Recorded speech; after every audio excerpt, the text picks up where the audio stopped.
All right, gang. I'm here with my 357XP that, man, I've went through hell with this saw.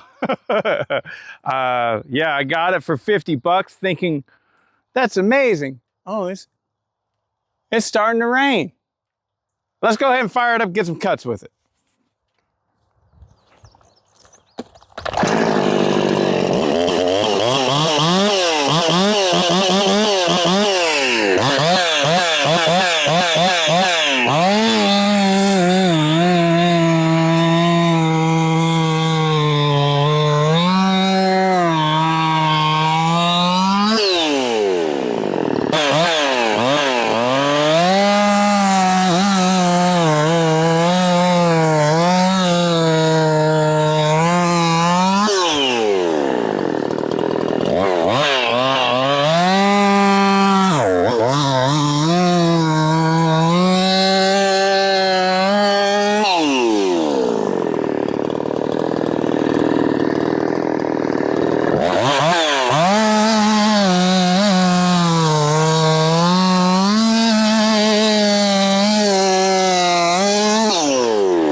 Damn.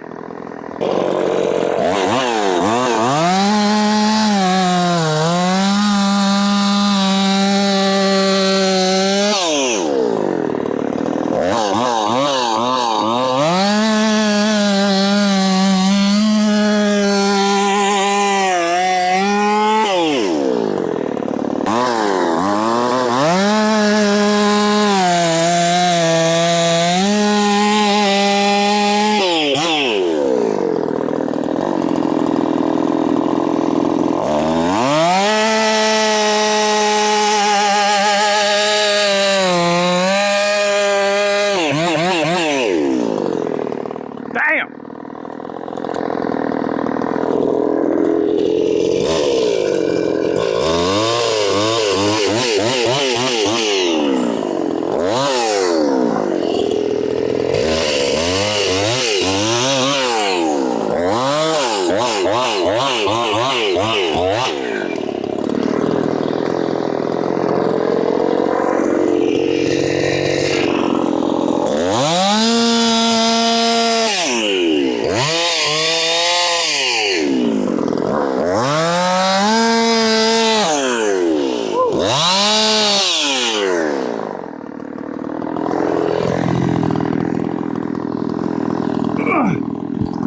That was a little bit punky on the outside there, but not bad. Still make good firewood.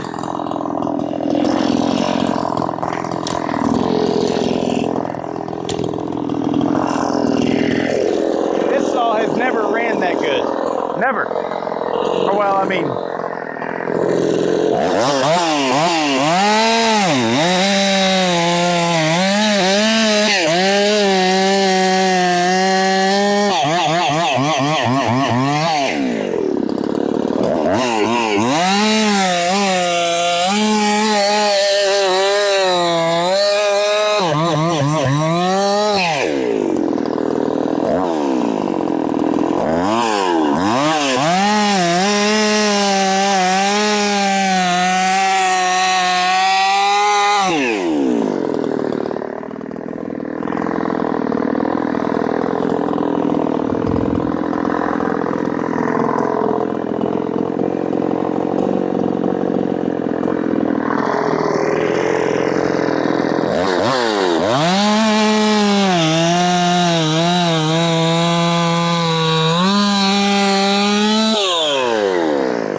Work.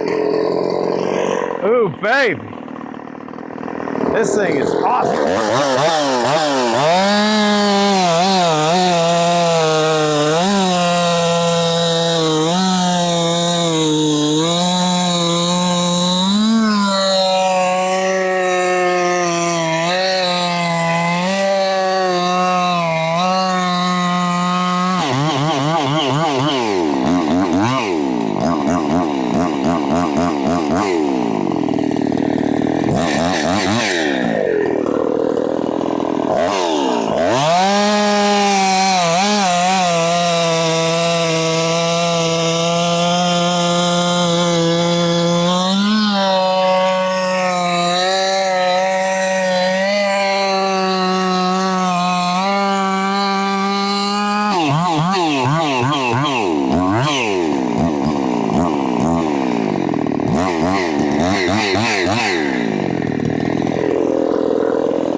You did it, Dave. That is, by a long shot, the best that saw has ever ran. It just runs. It works. It runs. It works. It's great. And I have not experienced that with this saw until now. So fantastic. Is it more powerful? I would say probably. But I don't know. I mean, the last time I ran this saw was, what, 8 months ago? 10 months ago? I don't know. It's been gone a long time. I mean, a year? It's been a long time. And I could never get it to run good. Whenever it did run good, though, it was very strong, very nice, powerful saw. And I always thought that I had something, but then all of a sudden it would act up on me and it wouldn't run right. So you got it to quit doing that. And I think that you really did. I'm not just saying this because it's some stupid video or anything. I think that you did manage to get a little bit more power out of it. At least torque. It's really torquey. I mean, and now I've noticed that difference. I've talked with Matt House about it. I've talked with Eric Nickel. I've talked with Grant. I've talked with a lot of people about it, and it seems to be that the 359 is more of a screamer, just high RPMs, whenever built. High RPMs screaming, which is fantastic. Whereas the 357, it was very surprising for me to learn this. The 357 is more of a torquer. And yeah, it's got a lot of torque. And I'll be damned, that thing's running great. So as far as the porting of it goes, basically I ported it. And it was all over the place, poor results. It just wouldn't run right. I kept thinking I had an air leak, but I couldn't find an air leak anywhere. So I was like, well, I don't know. Do I have an air leak? I don't think I have an air leak. I'm trying to set this camera up a little bit. Oh shit.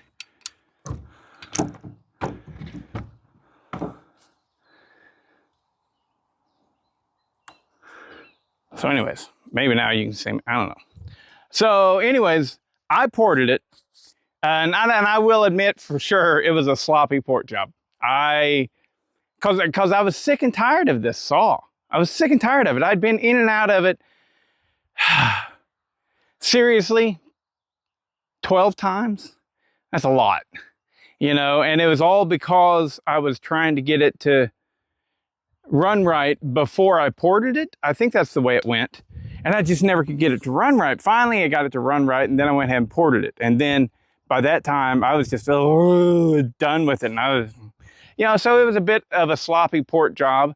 I probably had my transfers too high. I think I had the transfers around 107. I'm sorry, 117. I think is where they were, which is probably a little bit too high for what I was wanting to do with this.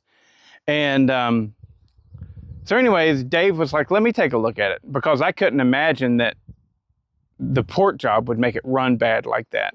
You live, you learn, and so what Dave did then, I think he ended up having to take more out of the combustion chamber, or maybe off the top of the piston, so that he could set it down further and get the transfers up a little bit higher. They're actually lower, higher number, lower in height. So basically he just fooled around with it like that, and he cleaned up my ports, made them a little bit cleaner, a little bit nicer. I had too much of a timing advance in it, so he backed that off, and it's running great. It's running fantastic now. He still thinks that maybe it needs a new clutch drum. It seemed to be good with me. It seemed, the chain's not spinning at idle, and it's got plenty of torque. It's not slipping. So, and then he also thinks that I need to, like the keyway on these, the flywheel has it molded in, and I had cut it so thin it just broke off. And so he's like, yeah, get it different flywheel, which I've already done, and give it about a 6-degree timing advance. And I mean, anyways, but if that right there is the best it'll ever run, I'm telling you, it's damn good. That thing's hitting a lick. The chain is a hexa chain, a steel hexa chain, the same one that I used on the Steel MS 362 that Kurt Gearhart ported, and it went dull on me. And this is the first time I've sharpened a hexa chain. Oh, it's so easy to sharpen. I mean, you almost couldn't screw it up. Now, you'll probably go through files like crazy because you're hitting the same spot over and over and over again. But anyways, that's neither here nor there. The 357 finally is hitting a lick, and it is running very good. And that saw is going to be, that is going to score well, I think, in the 60cc challenge, because it's small, tidy, compact little package, lightweight, and boy, she packs a punch. That's a good little saw right there. Yeah, thank you, Dave, for hooking a brother up. That's the one really good thing about this channel, is there's a lot of folks out there that want to see me succeed. You know, you viewers out there, and like, I could not be half as good as I am without all the support that I've gotten. My gosh, I mean, so many people have really helped me out, and I came into this knowing a lot about mechanics in general, but small engines are quite a bit different. And I mean, it's not like they're any more complex, but a lot of the stuff just doesn't carry over. Like the octane, automobiles, you got to have high octane if you got high compression. Well, whenever you're spinning 12,000 RPMs, you don't need that high octane. So anyways, it's actually a hindrance, but whatever. Bleh. Thanks, Dave. Freaking sweet now.